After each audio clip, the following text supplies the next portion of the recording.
buenas, estamos aquí con otro programa de Mar de Fondo y tenemos a un invitado que ya nos ha visitado en varias ocasiones, que es el doctor José Mangas.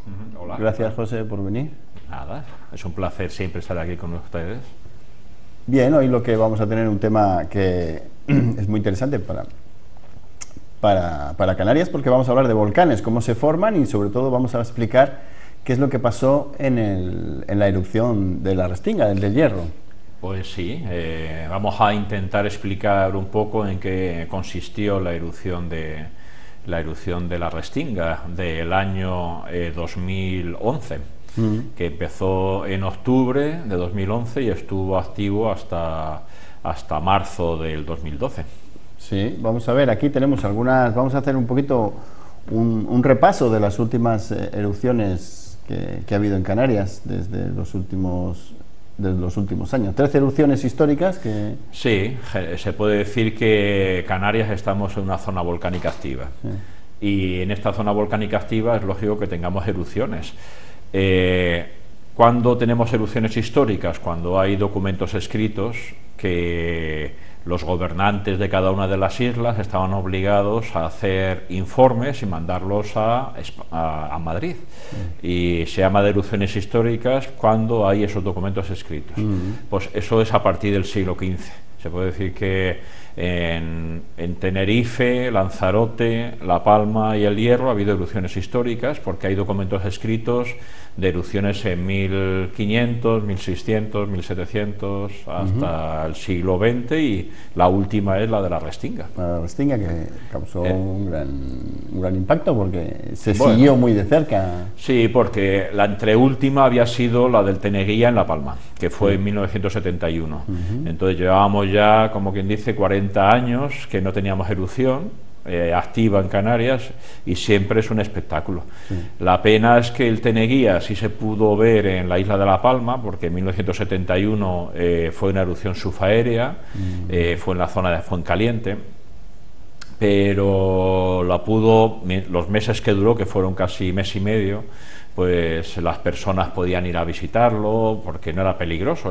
Son las erupciones que decimos los geólogos que son estrombolianas, y entonces la del Teneguía en La Palma fue típicamente estromboliana, con formación de conos volcánicos y con alguna emisión de lavas que discurrieron ladera abajo hasta el mar.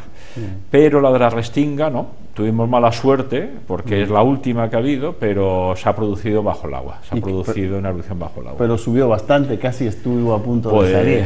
Sí, le quedó poco, pero empezó los primeros efectos empezaron con terremotos en el mes de julio del 2011, y a partir de esos terremotos todos los días había varias decenas de terremotos que iba haciendo el seguimiento el Instituto Geográfico Nacional, porque el Instituto Geográfico Nacional en Canarias tiene estaciones sismológicas en todas las islas, y en algunas tiene varias, como pasa en Tenerife, debido a que... Vamos a ver alguna diapositiva donde están, ¿no? Después, Entonces, bueno, gracias a eso pues pudimos verlo, y empezó esa erupción a unos 300 metros de profundidad de agua. Y en los 6 meses que duró la erupción, el edificio volcánico subió desde los 300 metros hasta casi 80 metros bajo el agua. Es decir, que el edificio podía tener unos 200 y pico metros de altura, como pueden ser los volcanes que hay aquí en Telde, ¿no? Cuando uno va aquí a la zona de los volcanes recientes de Telde y uno ve Montaña Las Palmas, o ve Santidad o Cuatro Puertas, te das cuenta que los conos son conos constituidos de cenizas y escorias.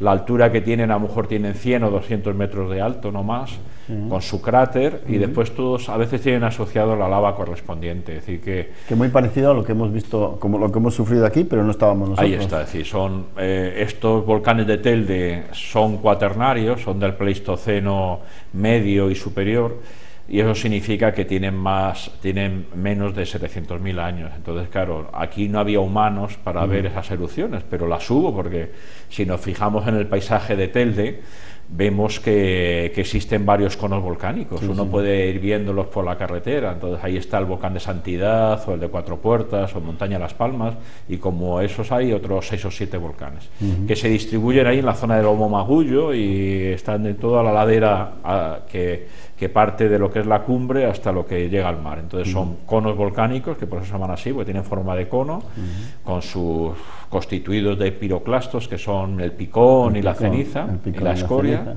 y luego la colada asociada siempre. Sí, o sea que lo que hemos pasado en el Hierro ahora es muy parecido a lo que ha pasado en las islas, en casi cualquier isla. Sí, en cualquier isla. En Telde, además, hemos tenido varios ejemplos muy parecidos a lo que ha pasado en el Hierro.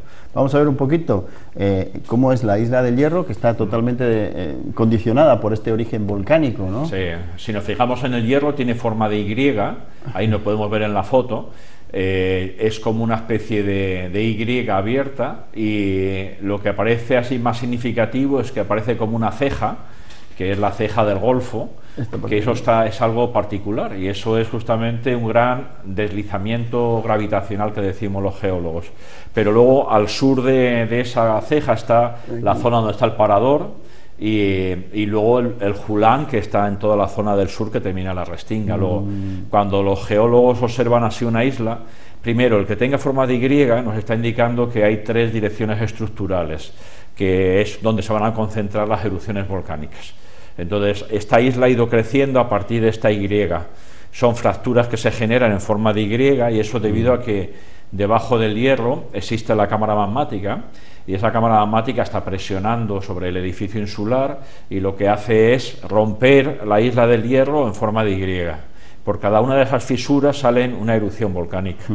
Entonces, cuando uno observa la isla del Hierro, uno puede observar que a nivel superficial, subaéreo, pues hay unos 120 o 130 conos volcánicos, como estos que estábamos hablando de Santidad o de Telde, ¿no? Siete Pueblos. Entonces, estos serían los ejes. Este sería el eje, el otro y el otro. Y el otro. Se ve como la isla ha ido creciendo a lo largo de estos ejes, ¿no? Y eso es lo que vemos por encima del nivel del mar, pero por debajo del nivel del mar tenemos lo mismo. De hecho, el volcán submarino del Hierro se dio justamente en el eje sur, ¿no? Aquí, que sería el eje sur. Pero bueno, lo que estábamos comentando es que las islas van creciendo a partir de muchas erupciones volcánicas, y después, de vez en cuando ya no puedan aguantar más, se producen esos grandes deslizamientos. Es que parte de la isla... ¿Qué es lo que ha pasado aquí? Sí, aquí había una boca bastante grande, una caldera grande, que se ha deslizado hacia el océano. Y el Julán, que está debajo, igual. Todo lo que es la ceja del sur... Aquí. Sí, el Julán es todo esto de aquí. Eso también es parte de un gran deslizamiento gravitacional. Esto es otro. Aquí tenemos el de las playas, que es donde está la zona del Parador, y la zona de San Andrés. Aquí tendríamos otro, pero está tapado por erupciones posteriores. Es decir, que esto en su día era una cosa, algo así. Sí, y ahora falta parte de la isla. Es lo que se llaman deslizamientos gravitacionales. Cuando uno tiene algo que está inestable, pues esa inestabilidad se rompe en las rocas antiguas y pueden perfectamente marcharse aguas abajo. Entonces lo que tenemos ahí, la isla del Hierro, es que tiene casi 1500 metros de altura, pero esos 1500 metros de altura, que son lava, piroclastos, lavas y piroclastos, llega un momento en que, debido a los terremotos asociados a las erupciones volcánicas, tiembla demasiado la Tierra, se genera la fisura y produce el deslizamiento gravitacional. Que hemos perdido prácticamente una isla del Hierro, casi, casi de tamaño, se puede decir que hemos perdido una isla un tercio de la isla. En el deslizamiento del Golfo se produjo el deslizamiento gravitacional. Entonces, bueno, que nos demos cuenta que una isla empieza a formarse a los 3.000 o 4.000 metros de profundidad, que sería la profundidad de agua que tenemos ahí en el Hierro, y se han producido durante varios cientos de miles de años muchas erupciones bajo el agua. Luego ya llegan las erupciones a ser subaéreas, y ya cuando observamos la isla del Hierro, a salir a superficie, ya sale en superficie, pero que son miles y miles de erupciones volcánicas. Aquí nosotros, en el volcán de Hierro, que estaba por aquí, pues si hubiera salido, hubiéramos crecido un poquito, el Hierro hubiera crecido un poquito así, y así sucesivamente. Pero que la erupción de la Restinga se puede decir que es una erupción que duró 6 meses, entre octubre de 2010 perdón, 11 hasta marzo del 2012, estuvo 6 meses y formó un edificio volcánico que a su vez en esos 6 meses se derrumbó en parte, volvió otra vez a crecer, se formaron 2 conos más, se echó una colada que llegó casi hasta 1000 metros más abajo, que sería la lava líquida, que no se pudo ver, ¿no? Lo que vimos en la erupción fue que de vez en cuando aparecían piroclastos humeantes en la parte flotando en el agua, ¿no? Ahora los veremos, algunas fotos sobre el tema. Bueno, más o menos hemos visto cómo se produce el crecimiento de las Islas Canarias en general, ¿no? En el Hierro está muy claro, esos 3 ejes, pero en las otras islas pues está menos claro, quizás. En Tenerife, ¿no? Sí, en Tenerife sí se vería. También tiene un poquito... En La Palma tiene también más o menos forma de corazón y también serían los 3 ejes, pero después ahí, como en Gran Canaria, no se distingue tan fácilmente. Luego Lanzarote y Fuerteventura predomina un eje noreste-suroeste, es el que predomina. Que es la misma isla, tenemos que decir que que simplemente el nivel del mar subió un poquito más y separó las islas, pero en su día eso solo es una estructura entera. Sí, porque donde está Lobos, la isla de Lobos, las profundidades que hay ahí entre Lobos, Lanzarote y Lobos y Fuerteventura son 20, 30 metros. Hasta máximo de 60 tenemos allí. Sí, posiblemente, no es mucho más la profundidad que hay.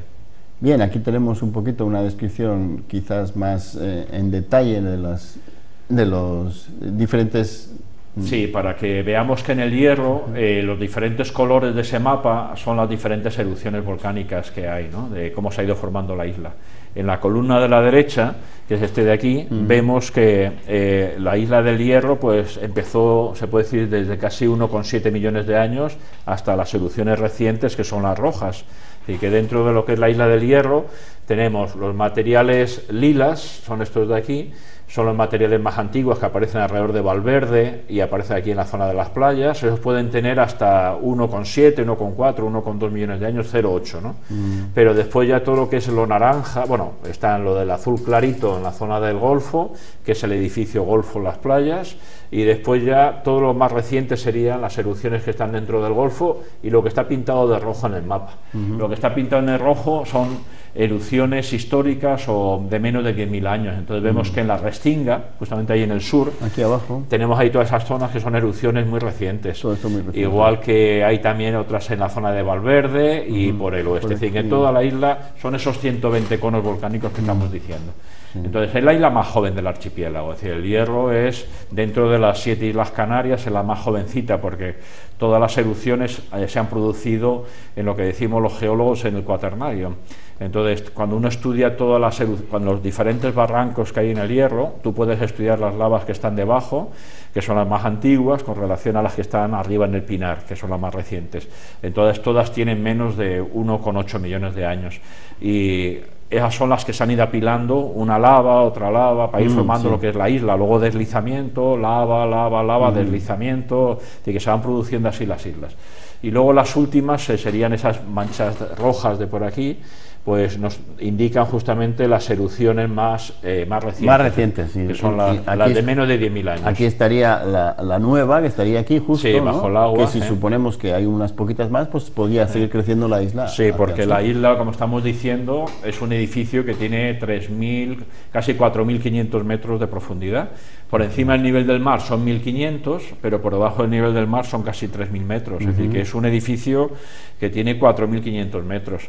Entonces, claro, nosotros cuando estamos en el Hierro vemos solamente lo que está en superficie, que son estos 120 o 130 conos volcánicos con sus piroclastos, su picón y sus lavas, pero debajo del agua tenemos edificios volcánicos igual, puedes ver perfectamente los conos. Entonces, la erupción de la Restinga fue una erupción justamente bajo el agua. Vamos a ir un poco a ver qué es lo que pasa debajo de la Tierra, lo que sucedió ahí, cómo se produce este... Sí, para adelante, sí. Bien. Sí, ahí lo que hay que indicar es lo que estamos diciendo, es decir, que dentro del edificio insular es un edificio de 3.000 metros, tenemos, ahí lo podemos ver, ¿no? Entonces, claro, la isla del Hierro sería lo que tenemos por encima del nivel del mar, que sería esto de aquí. Luego ya viene la ladera bajo el agua, que llega, ahí están pintadas 2 ballenas, pero que eso significa que serían estos 4 kilómetros de agua, y este sería lo que es la ladera de la isla del Hierro, ¿no? La erupción de la Restinga es un pequeño cono volcánico que salía ahí a 300 metros de profundidad, pero eso tiene conexión a lo que es justamente las entrañas de la isla. Entonces, si observamos ahí, en ese corte, vemos que el magma basáltico que está ahí tenía la cámara magmática, la lava estaba ahí acumulada entre 20 y 10 kilómetros de profundidad. Cuando se cargaba de gases, producía mucha presión, rompía, y entonces se producía la erupción echando burbujas de gas y parte de la lava que discurrió hasta 1000 metros de profundidad. Entonces, claro, tuvo que atravesar casi 10 kilómetros de la isla, parte de la isla y parte de la corteza oceánica, para que pudieran llegar, ¿no? Ahí aparecieron lo que llamaban las restingolitas, que eran materiales negros y materiales blancos, y son estas bolsadas. Lo rojo sería el material negro, el material basáltico o basanítico, y luego el material amarillo corresponde a que cogió parte de sedimentos de la corteza oceánica. ¿Qué significa? Que los calentó, los fundió y los sacaba en las erupciones. Entonces en la erupción aparecían bloques que eran de color blanco por dentro y luego por fuera de color negro. Esta inestabilidad se produjo para el volcán, es decir, que esto no se queda aquí acumulado y luego va viendo pasos, sino que más o menos la inestabilidad empieza en torno a cuando se empezaron los primeros terremotos, y eso es todo lo que pasa teóricamente rápidamente para es decir, que eso es digamos una explosión. Hubo terremotos arriba, ¿no? En la isla del Hierro. En toda la erupción de la Restinga se generaron unos 22.000 terremotos. 22.000 terremotos. Sí, en 6 meses. Entonces había días que a lo mejor había 200 y pico terremotos. Aquí a veces nos asustamos cuando hay un terremoto un día que sale en la prensa, ¿no? Y dice, pues ha habido un terremoto en la zona de Agaete, o ha habido un terremoto en Santa Brígida, San Mateo.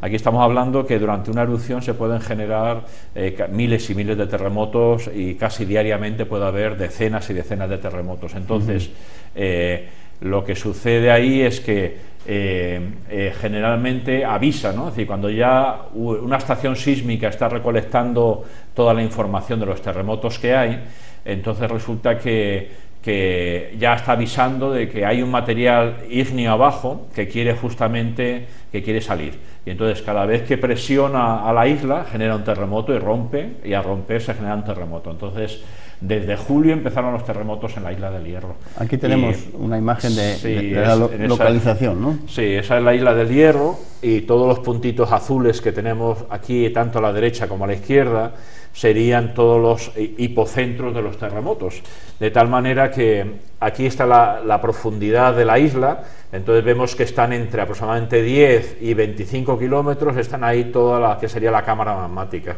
Entonces en la cámara magmática es donde está la lava con los gases. Tiene que romper esos 10 kilómetros para producir la erupción como la produjo aquí en el sur, ¿no? Eso es un eje, y esto sería el otro eje, pero es lo mismo. Entonces vemos que los terremotos se dan en un área muy grande, es decir, es una cámara muy grande. Las cámaras magmáticas son cámaras muy grandes, de tal manera que no siempre sale toda la lava, sino que sale a lo mejor un 10% de la lava. Eso es como una olla a presión que ha liberado un poco de energía, simplemente. De hecho, fíjate, la mayor parte de los terremotos que había en el Hierro, todos tenían una magnitud de intensidad de aproximadamente 1 o 2, sobre una escala de 10. Sobre una escala de 10 eran casi todos de entre alrededor de 2. El día que se produjo el primer efecto de la erupción, de que se estaba produciendo derrame debajo del agua, hubo un terremoto de 4,5, que eso ya lo sintió la gente bien, porque cuando hay terremotos de intensidad 1 o 2, generalmente las personas no lo sienten. No nos enteramos de nada, ¿no? Nada, se enteran los aparatos.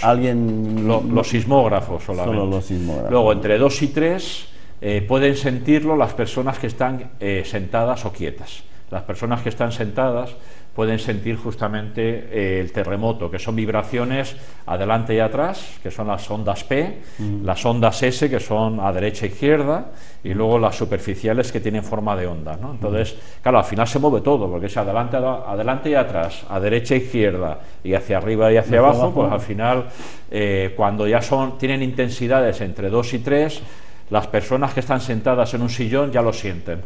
Si estás andando, no llegas a lo mejor a notarlo, pero ya por encima de 3 ya empiezan a moverse los muebles, empiezan ya a gritarse las paredes, las personas se empiezan a dar cuenta que aquí está sucediendo algo, Sí. y luego siempre hay un ruido asociado, siempre hay un ruido como si fuera un trueno, que es en parte lo que se está rompiendo en la corteza de la isla, ¿no? Que se rompe, y al romperse te produce como un ruido muy bronco, que todo el mundo cuando siente un terremoto siempre tiene esa sensación de que ha escuchado un ruido, ¿no? Entonces, claro, eso es un terremoto, que estamos hablando de movimientos de adelante a atrás, derecha a izquierda y hacia arriba y hacia abajo, ¿no? Pero cuando se producen, como estamos hablando, de 22.000 terremotos en una erupción, significa que estamos continuamente, sí, algunos registrándolos los sismógrafos, los aparatos, y otros sintiéndolos la población, que es cuando se asusta, ¿no? Verdaderamente es cuando la gente se asusta y pide que a ver qué pasa, ¿no? Ahora, vamos a ver un gráfico de cómo registran esto. Sí. Aquí vemos cómo estamos empezando los... Sí, ahí más o menos es una gráfica de un sismógrafo.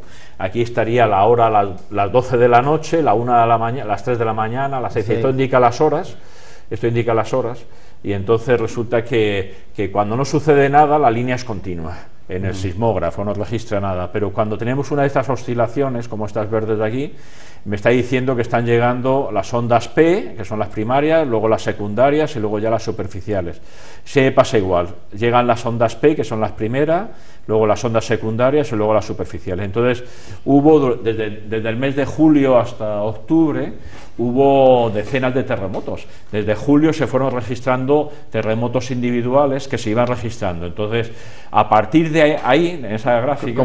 ahora están ya cada vez, como veis, más habitual, y de repente, pues esto ya aquí empieza... Es la erupción, sí. La erupción, sí, ¿no? Hay un terremoto individual, pero a partir de las 4 de la mañana empezó ya la erupción completa, de tal manera que Continua. son...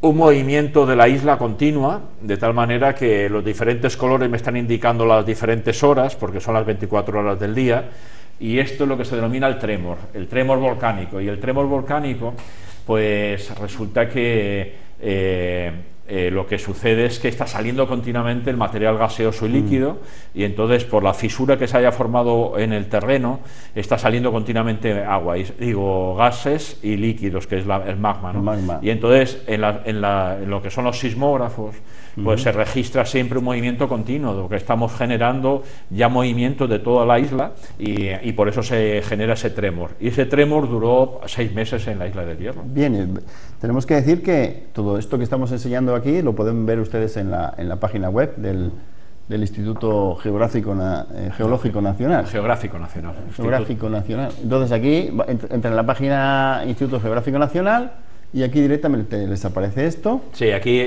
tienen ustedes justamente un apartado que es Servicio de Información Sísmica, y luego aquí también hay, dale para atrás, y hay justamente lo que se llama vigilancia volcánica. Vigilancia volcánica. Se pincha ahí, y entonces uno puede ver los terremotos que hay todos los días aquí en Canarias o en la península ibérica.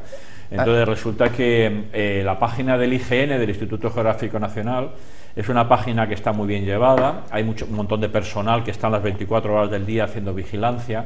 Todos los sismógrafos están registrando. Y entonces si uno quiere entrar para ver qué terremotos hay aquí en Canarias todos los días, que no son los que siente la gente, sino los que sienten los aparatos, pues entra uno en la página www.ign.es. IGN es Instituto Geográfico Nacional. Es lo que hemos enseñado en la página, sí. Y aquí tienen la distribución de los sensores que tenemos en la isla. Sí, tenemos en Lanzarote tenemos una estación sismológica, en Fuerteventura 2, en Gran Canaria 2, que están en la zona de Guía y de Gáldar. En Tenerife hay muchos, porque como tenemos todo lo que es la zona del Teide, las Cañadas, y pues hay que tener cuidado con ese volcán, que es un volcán activo. Luego en La Gomera hay uno, en La Palma hay otro, y en el Hierro hay otro. Pero cuando hubo el problema de lo que es la crisis volcánica del Hierro, se instalaron como 7 o 8 sismógrafos que se llaman portátiles. Unos están fijos, sí, que es los que hay en cada una de las islas. ¿Que son los que están aquí? Sí, que son los que están ahí, pero que son los que están... Había uno en la isla del Hierro, pero cuando empezó la crisis en el Hierro, el Instituto Geográfico Nacional montó 7 o 8 estaciones sísmicas donde medían por un lado, el movimiento del terreno, que eran estos movimientos de sismicidad, pero también medían la subida, lo que es subida-bajada del terreno, es decir, es lo que se llaman estudios geodésicos, de tal manera que como el magma quiere salir, va presionando hacia arriba y lo que hace es un punto que a lo mejor está a 100 metros de altura, de pronto se convierte en 105. Lo sube. O sube toda la isla, sube. Sí, eso es lo que se llama el abombamiento insular, mientras se está produciendo la erupción volcánica. Entonces resulta que en la isla del Hierro se midió, por un lado, la sísmica, por otro lado, las variaciones topográficas en diferentes estaciones geodésicas, se estudió la salida de gases, el calentamiento del agua en los pozos, y con eso ya se hacía un seguimiento un poco de cómo era la erupción. Porque, claro, da la mala suerte que fue una erupción submarina, ¿no? Que no se pudo ver. Todo el mundo quería verla, pero nadie pudo verla, ¿no? Entonces, la isla del Hierro realmente subió, ¿no? Sí, suben unos centímetros. Mientras está produciendo la erupción, esa gran cámara magmática que hemos visto antes, que está ahí entre 10 y 20, empuja toda la isla y lo que quiere es romper, y cada vez se va rompiendo, que son los diferentes terremotos. Entonces es lo que se llama un levantamiento del terreno. Eso tú tienes un punto que son los puntos topográficos, que son fijos, y saber la altura a la que están. Entonces tú pones ahí el aparato y puedes vía satélite ver cuál es la inflexión o cuál es el abombamiento que está produciéndose en la isla mientras está produciendo la erupción. Que realmente se subió la isla, literalmente, se elevó sube, la isla. Unos centímetros suben porque está sometida a que el magma quiere salir, la lava quiere salir, y entonces va presionando y va produciendo los 22.000 terremotos que hubo. Muy bien. Entonces, bueno, yo creo que la erupción del Hierro, la erupción de la Restinga, es una erupción que nos ha servido a los geólogos, oceanógrafos, físicos, a hacer un seguimiento durante los 6 meses que duró la erupción, y luego se han seguido haciendo medidas, porque hubo modificaciones en el agua del mar, hubo modificaciones de la química del mar, porque se disolvieron muchos gases, entonces se acidificó, murieron peces, porque murieron peces y organismos que están en el fondo, pero el seguimiento ha sido muy bonito, porque